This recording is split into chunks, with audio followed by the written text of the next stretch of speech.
Kita harus tahu bahwa Ramadan itu madrasah ruhani. Ya. Maka panggilan Ramadan hanya panggilan keimanan. Ya ayyuhallazina amanu. Orang yang beriman itu selalu amanah. Dia tidak hianat. Dia tidak melakukan budaya korupsi. Dia tidak juga melakukan upaya-upaya yang melanggar nilai-nilai agama, nilai negara. Dan itu akan melahirkan poin yang disebut aman. Oke. Iman, amanah, aman.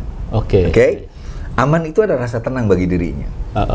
Jadi kalau ada orang yang dia merasa beriman tapi hianat, dia tidak akan tenang. Iya kan?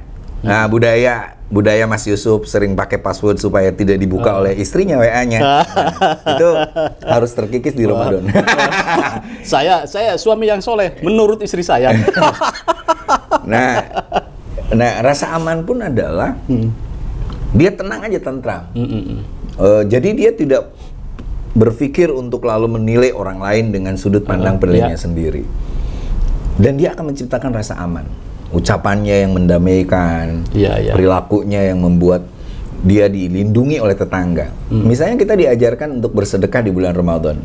Pokoknya kalau orang bersedekah, dijamin tuh kalau ada maling masuk ke perum dan sebagainya, perumahannya, tetangganya akan ikut jaga. Tapi kalau ada orang pelit di perum itu, tiba-tiba ada maling ketemu sama tetangganya tanya, lu mau maling ya? Iya. Kalau maling itu rumah yang paling gede.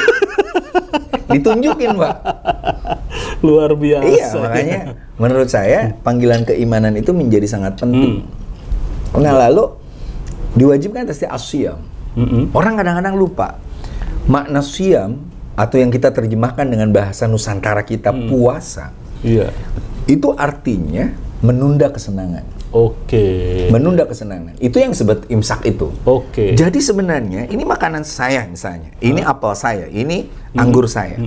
Tapi ketika belum waktunya, saya tidak akan memakannya. Karena kalau saya memakannya, maka muncullah kaidah dalam usul fikih itu. Man istajala syai'an qabla awani uqiba bihirmani. Orang yang terburu-buru untuk melakukan sesuatu sebelum waktunya, maka dia akan dikenai hukuman haram. Misalnya ada seorang anak muda karena dia terburu-buru ingin dapat warisan, dia bunuh tuh bapaknya, diracun. Dia malah tidak dapat warisan.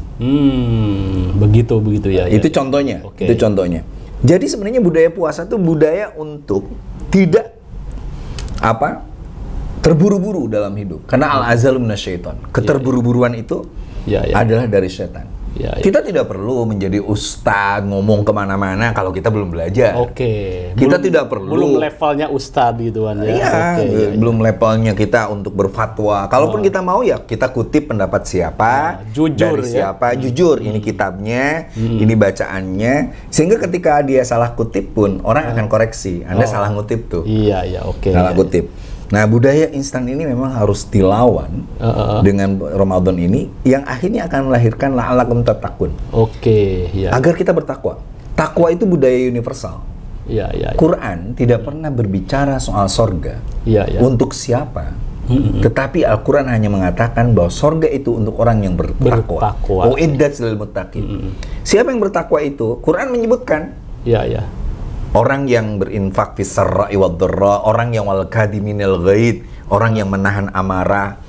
Jadi Anda tidak perlu ngaku-ngaku orang takwa. Kecuali pakai baju takwa ya, baju takwa, baju koko.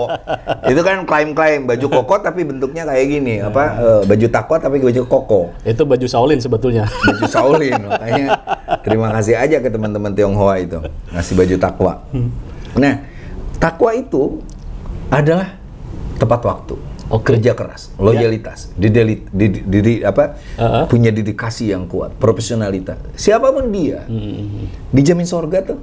Masya Allah. Jadi sorga tidak akan nanya, misalnya Mas Yusuf dari ormas mana, apa yang Anda lakukan dan lain sebagainya.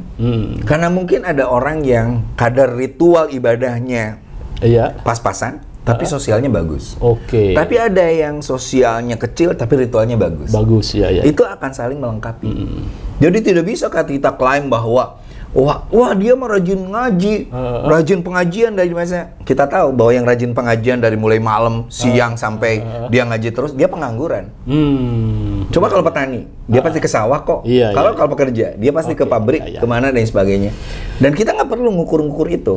Yang penting jalani hidup kita ini untuk meraih nilai takwa. Iya, jadi intinya bahwa Ramadan ceria itu kita bekerja sesuai dengan apa yang kita kerjakan. Nah, kalau saya soal Ramadan ceria itu ingin mengatakan bahwa kalau pas Ramadan kita jangan tiba-tiba merasa jadi khusyuk, terkaku-kaku.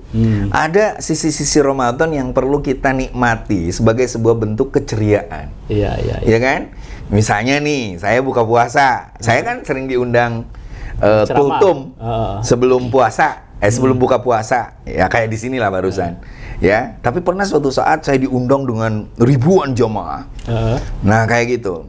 Karena saya menggebu-gebu ceramahnya, kayak gitu. Sementara air sudah ada di sini, jadi refleks aja pas habis ceramah 5 menit saya minum. Langsung. Semua jemaah ikut minum. Ada yang mengingatkan, Pak Kiai belum maghrib loh. Saya bilang aku minum lupa. Mereka mengikuti saya karena dianggapnya Kiai tahu udah maghrib. Nah itu kan kita bikin ceria aja. Kiai juga lupa itu. Saya lupa Pak karena habis ceramah habis-habisan kan, kayak gitu. Nah itu kan lucu. Nah misalnya ada lagi Pak, di kita itu kan budaya konsumtif kalau ya kayak malam inilah ya. Ada orang kalau mau maghrib itu udah di depan meja semuanya. Semua itu ya? Semua masakan ada. Bahkan saking ininya, tempe dia pegang di tangan kiri, tahu di tangan kanan. Kayak tiba-tiba, dur! Disangnya beduk. Ya kan? Langsung blok. Sudah beberapa menit, tiba-tiba suaminya tanya, Bu, kok nggak ada yang adzan? Istrinya langsung sungguh, alah, mau adzan di sini tuh biasanya gitu. Dia kenyang dulu baru adzan. Udah suzon gitu, ternyata dilihat kurang 5 menit. Atau 3 menit. Atau 1 menit.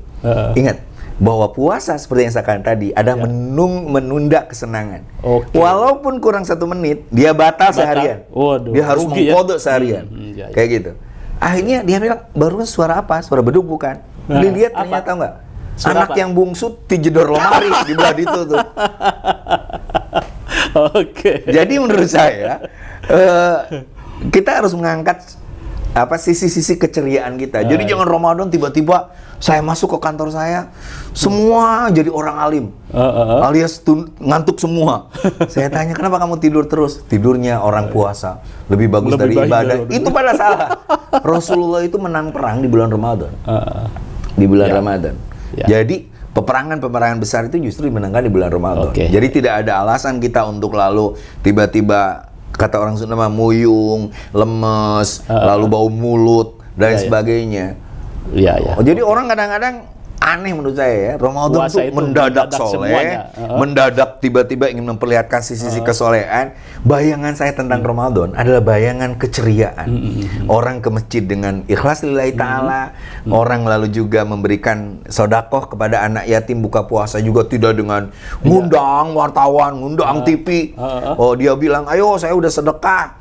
Setelah itu diambilin sebagian nasi kotaknya. Parah saya bilang Ramadan. Makanya jangan heran, karena budaya ceria dalam Ramadan hilang, maka yang muncul dia akan selesai ketika datang Idul Fitri. Makanya saya mengajak dalam hadis Nabi Muhammad SAW, Inna min khiyari ummati, sesungguhnya sebaik-baik umatku adalah qauman yadhakuna surura. Orang yang kaumku itu yang terbaik adalah orang yang tertawa terbahak-bahak, ceria, lisa'atillah, karena mengagumi keagungan Allah Subhanahu wa Ta'ala. Jadi saya ingin meminta semuanya, kapan-kapan kita bikin tarawih yang nyantai, jangan langsung kayak gitu. Kayak Metro Mini ya. Coba 2 rakaat istirahat dulu, lalu ada buras, makan buras, 2 rakaat lagi lah doa, makan dulu, santai aja. Sehingga itulah tarawih. Tapi kita belum ada, jadi orang tuh ditakut-takuti, segalanya terburu-buru dan lain sebagainya. Budaya yang menurut saya harus dilawan. Baik, terima kasih Pak Kiai. Pemirsa Pada Suara TV, ya intinya bahwa segala sesuatu yang paling konsisten atau konsistensi adalah menjadi sebuah kata kunci. siapapun ketika dia mengamalkan amal saleh, baik itu Ramadan atau di luar Ramadan, tetapi kontinuitas dia lakukan, maka pada akhirnya dia berada pada titik puncak tadi ya, yang seperti dikatakan Pak Kiai. Terima kasih, selamat berbuka puasa dan selamat menunaikan puasa. Semoga kita terus diberkahi oleh Allah Subhanahu wa taala dan menjadi orang yang benar-benar takwa atau mutakin. Jangan lupa like, share, subscribe pada Suara TV. Wassalamualaikum warahmatullahi wabarakatuh. Waalaikumsalam.